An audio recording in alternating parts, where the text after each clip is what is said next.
আমার নবীজিকে কাউবয় বলেছে। কাউবয় এটা ইংরেজি শব্দ।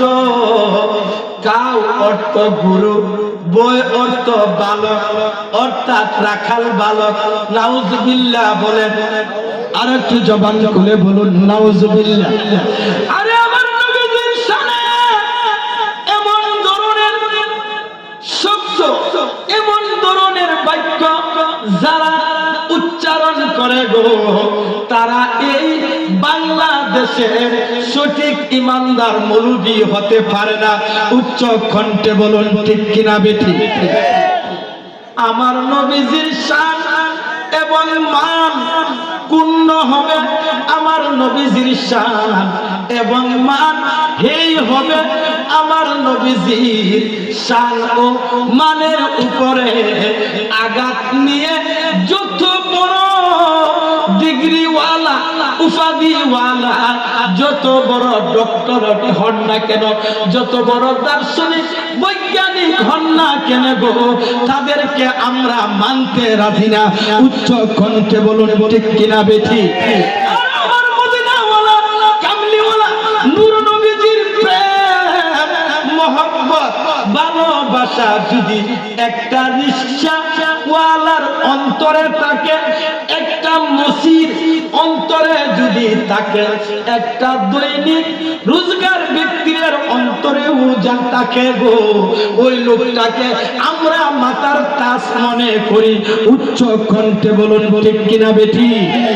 আমার নবীজির শানে যারা বেয়াদবি করবে, আমার নবীজির শান এবং মানের উপরে, ইজ্জতের উপরে, কদরের উপরে যত বড় মুলবি হন না কেন, আপনার তাদেরকে আমরা চার দিতে পারি না। উচ্চ কণ্ঠে বলুন ঠিক কিনা বেঠি? বন্ধুরা আমার, ওই পাগলা আমার কাজা মাইনুদ্দিন চিশতি আজমেরি সানজারি হিন্দেল ওলি রাদিয়াল্লাহু তাআলা আনহুর মাজার জিয়ারতে রওনা দিচ্ছেন। ওই কাকমুল্লা লাগাল পাইল যে ধরনের মৌলবীরা বলে নবীজি আমরার মতো মানুষ। নাউজুবিল্লাহ। আর একটু জবান খুলে নাউজুবিল্লাহ। আর একটু ইমানি চেতনা নিয়ে বলেন নাউজুবিল্লাহ। যারা আমার নবীজিকে সাধারণ মানুষ মনে করে, যারা আমার নবীজিকে বড় ভাইয়ের মতো মনে করে, এই ধরনের কিছু হাদিস পড়নেওয়ালা, মাদ্রাসা পড়নেওয়ালা, এই ধরনের পাঞ্জাবিওয়ালা, পাগড়িওয়ালা, টুপিওয়ালা কিছু নামধারী মৌলবি আছে কি নাই? আরেকটু জবান খুলে বলুন আছে কি নাই?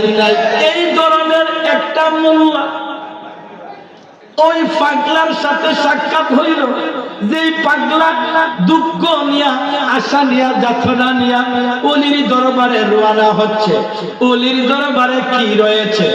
আউযু বিল্লাহি মিনাশ শাইতানির রাজিম। বিসমিল্লাহির রাহমানির রাহিম। ইন্না রাহমাতাল্লাহি কারীবুম মিনাল মুহসিনিন। চিৎকার করে কি বলবেন না আল্লাহু আকবার? আরেকটু জবান খুলে বলুন আল্লাহু আকবার। বলুন ইয়া রাসূলুল্লাহ, বলুন ইয়া হাবিবাল্লাহ। ইন্না নিশ্চয় রাহমাতাল্লাহি, আল্লাহর রহমত, আল্লাহর নিয়ামত কার কাছে রয়েছে? কারীবুম মিনাল মুহসিনিন, অর্থাৎ সৎশীল ব্যক্তিদের কাছে। বলেন আল্লাহু আকবার। আগে জবান করে বলেন আল্লাহু আকবার। একটা কথা বলবো, বলতাম নি, এতক্ষণ পর্যন্ত বুকটা ধর করছে কেন ভেতর বিদায় হয়ে গেছে, আর বই নেই। কথাটা বুঝছেন না? ওনার বিদায় হয়ে গেছে। যদি 10-15 মিনিট সময় হয়, আমার বাইরে আসতেছে, আসেন আসেন। এখনকার সময়টা শুরু হইলো, কথাটা বুঝতে পারছেন না? আসেন এখানে দাঁড়ায়, বুঝছেন না? কারণ যারে আমি অত্যন্ত বেশি বই পাই, বুঝতে পারছেন না? এবার বাংলার যত বড় আলেমই হোক, আমার এলেম যতটুকুই থাকুক, কেয়ার করে না। বই পাই কারণ বই আসে না, আমি কি আনতে পারবো? বই আমার অন্তর আসে না, আমি কি আনতে পারবো? কিন্তু ওনার দিকে তাকাইলে বা ওনার কাছে আসতে আমার বই করে, আমার এমন বই করে বেশি বই করে। যাই হোক বাবার আমার, এখন শুনেন, আমি আমার ভাইজানের কাছ থেকে আমি 5টা মিনিট সময় নিব। আপনারা শুনতে রাজি আছেন নি? আর কেউ জবান খুলে বলেন শুনতে রাজি নি? ওরে জোর করিয়া এখন গাম এতক্ষণ গাইতে পারছি না, বুঝছেন না? ওরে জোর করিয়া বুঝতে গেলে তার গটে মরণ জ্বালা, ওরে জোর করিয়া বুঝতে গেলে তার গটে মরণ জ্বালা, কেউ বুঝিতে একদম আর কোন দুর্বল নাই আর কি। আল্লাহু আকবার, আর একটু জবান করে বলেন আল্লাহু আকবার।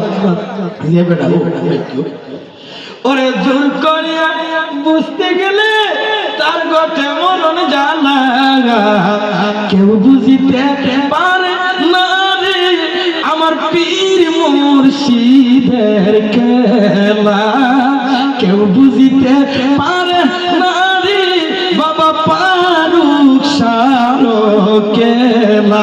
উচ্চ কণ্ঠে কি বলবেন না ঠিক কিনা বেটি? আর একটু জবান খুলে বলুন ঠিক কিনা বেটি? 36 বছরে কারো উঠে না জ্ঞান নাকি,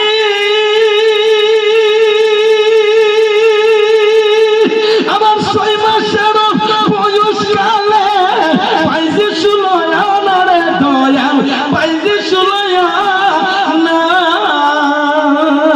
36 বছরে কারো উঠে না জ্ঞান নাকি, আবার 6 মাসের বয়স কালে পাইছে সুলয়া না রে দয়াল, পাইছে সুলয়া না। মরে যারে ইচ্ছা তার দিয়া খেলাইছে প্রেমের খেলা, আল্লাহু আকবার। ওরে যারে ইচ্ছা তার দিয়া খেলাইছে বেলায়েতের খেলা, কেউ বুঝিতে পারে না গো পীর মুর্শিদের